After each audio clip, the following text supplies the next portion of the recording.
देखें, इस बिल में हम दो चीजें देखते हैं। एक ये है कि सरकार जो है वो वक्फ की बेहबूदी के लिए कोई काम कर रही है, उसमें अमेंडमेंट्स ला रही है ताकि वक्फ जो है वो प्रॉपरली यूज हो जाए और जिसके लिए वो वक्फ किया गया है वो उसी पे खर्च हो। ये एक पॉजिटिव चीज है।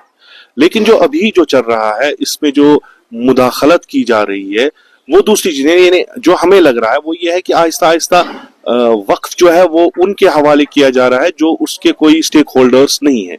और सबसे बड़ी बात जो है, जो इसके स्टेक होल्डर्स हैं उनको बिल्कुल पीछे लिया जा रहा है।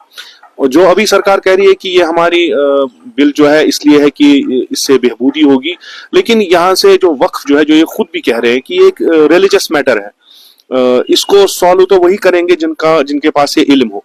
जो इसमें अमेंडमेंट्स लाई गई हैं, मुझे नहीं लगता उसमें कोई रिलीजियस हाईली स्कॉलर्स इन्वॉल्व हैं या उनमें उनसे पूछा गया है। वक्फा एक अपना फलसफा है, उसके तहत जो है वो ये काम नहीं हो रहे। मुसलमानों का वक्फ, जैसे हम अहले तशय्यो का वक्फ जो है, जो जिस चीज पे वक्फ हो उसी के काम आएगा। एक वो है, शायद कल ऐसा ना हो जिसके लिए वक्फ किया गया हो उसके काम ना आए। दूसरी बात यह है कि वक्फ को कैसे तायीन करे, ये भी है। जो अभी सुनने में आ रहा है कि सरकार अब तायीन करेगी क्या ये वक्फ है क्या ये नहीं है। तीसरी बात यह है कि बहुत पुराने सालों, मसलन 100 साल पहले का वक्फ है हमारे पास, शायद किसी के पास उसकी कोई एविडेंस नहीं होगी, रिटन एविडेंस नहीं होगी, तो कल सरकार उसको सरकारी जमीन वो जो घोषित करके उसको लेगी। मैं ये समझ रहा हूं कि अमेंडमेंट्स ठीक थे, अगर वक्फ कहीं ठीक तरीके से यूज नहीं हो रहा है तो उसको, उसकी यूजेज को बेहतर बनाना था। जरूरी नहीं है हम वक्फ में किसी गैर मुसलमान को लाएं, इससे जो हसासियत बढ़ती है। ये हम भी कह सकते हैं कि मसलन यहाँ पे बहुत सारे हिंदू बरादरी का जो वक्फ है उसमें हम मुसलमानों को भी लाएं, जो माकूल चीज नहीं है। और जो ओवरऑल जो हमें दिख रहा है ये मुदाखलत फिर दीन है। दीनी मामलों में सरकार जो है वो उस पे मुदाखलत करती है, और जो सॉफ्ट सेकुलरिज्म का यहाँ पे एक नारा था वो डाइल्यूट हो रहा है, ये कम्युनलिज्म की तरफ जा रहा है। हमें लग रहा है कि नहीं, अब करोड़ों की जो आबादी हिंदुस्तान में मुसलमानों की है वो अनसेफ है, वो सेफ महसूस नहीं करे कल्चरली भी, और अब इनका वक्फ का जमीन है, उसके लिहाज से भी मुझे नहीं लगता ये कोई बेहबूदी के लिए काम किया गया। बस ये वो छेड़खानी जो पहले से ही हो रही है मुसलमानों के साथ, उसी का एक सिलसिला है। इससे आपने कहा पहला जो और आखिरी मसला ये यकजहती। मुसलमानों में अगर यकजहती होती तो ये नौबत ना आती शायद। मुसलमान जो बिखरे पड़े हुए हैं, यही एक मसला है कि मैं आउटराइटली रिजेक्ट नहीं कर रहा हूं कि वक्फ जो है वो किसी जगह मिसयूज नहीं हुआ, ना हुआ है।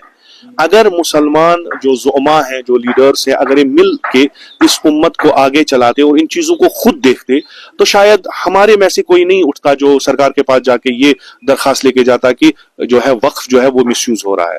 अभी भी वक्त है, अगर मुसलमान और मुसलमान रहनुमा जो है एक साथ मिल के अपने कौम के मुस्तकबिल के लिए एक पॉलिसी बनाए और इस खिलाफ जो है, इसके खिलाफ खड़ा हो जाए, तो मेरे ख्याल से बहुत सारी चीजें जो है वो बच जाएंगी, इसमें कोई शक नहीं है। देखिए, ये तो तवक्का ही थी। बीजेपी के पास नंबर मौजूद हैं, वो जिस तरह से उन्होंने 370 के साथ मामला किया उसी तरह ये भी हुआ। वो पूरी तरह अपने नंबरों को इस्तेमाल कर रहे हैं, अपने एजेंडा को जो है वो नाफिज कर रहे हैं। ये तो एक जगजाहिर बात है।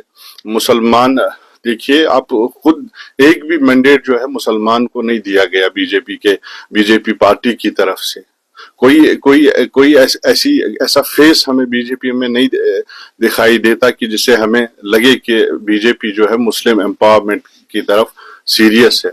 कोई फेस हमें पीएम मोदी साहब की कैबिनेट में मुस्लिम फेस नजर नहीं आता है। लेकिन मुसलमानों की तरफ वक्फ के हवाले से ये जो हमदर्दी दिखाने की कोशिश कर रहे हैं, इसके पीछे जो नीयत है उससे हर एक मुसलमान जो हिंदुस्तान का है वाकिफ है, वो उसको पता है। वो ये बात उससे छुपी नहीं है, ढकी नहीं है। लेकिन क्या करे, पार्लियामेंट में कानून पास होते हैं, मेजॉरिटी इनके पास है, लेकिन जो डिबेट वहां पे हुई, जिस तरह से केस रखा गया, जिस तरह से बताया गया कि किस तरह से ये हिंदुस्तान के आइन के खिलाफ ये बिल है, किस तरह से ये जो है हमारी मजहबी आजादी पे एक हमला है, लेकिन उसके बावजूद जो है बीजेपी बजिद रही और इस बिल को पास किया। मुसलमान ہر ایک مسلمان، چاہے وہ ہندوستان کے کسی بھی کونے میں رہتا ہو، کیرلا سے لے کے کشمیر تک، ہر ایک مسلمان اس بل کے پاس ہونے سے مایوس ہے. مایوس ہی نہیں، بالکل ایک احساس سے کمتری اس وقت کر رہا ہے. وہ دیکھ رہا ہے کہ مسلمانوں کے ساتھ ایسا سلوک کیا جا رہا ہے جیسے کہ مسلمانوں کو دوہرے درجے کا شہری بنانے کی کوشش ہو رہی ہے. لیکن ہم اس موقع پر پورے مسلم امہ کو اور بالخصوص جو ہمارے ہندوستان کے مسلمان بھائی ہیں ان سے میں یہ اپیل کرنا چاہوں گا کہ اس مشکل وقت میں جو ہے آپس میں متحد رہیں، آپس میں اتحاد قائم رکھیں اور اللہ تعالیٰ پہ بھروسہ رکھیں اور اللہ تعالیٰ سے ہی امید کریں کہ یہ جو تنگی ہم پہ آئی ہے، یہ جو ایک مصیبت ہم پہ آئی ہے، اب اللہ تعالیٰ سے ہی امید ہے کہ وہ اس کی گشائش اور رہائی ہمیں عطا کرے.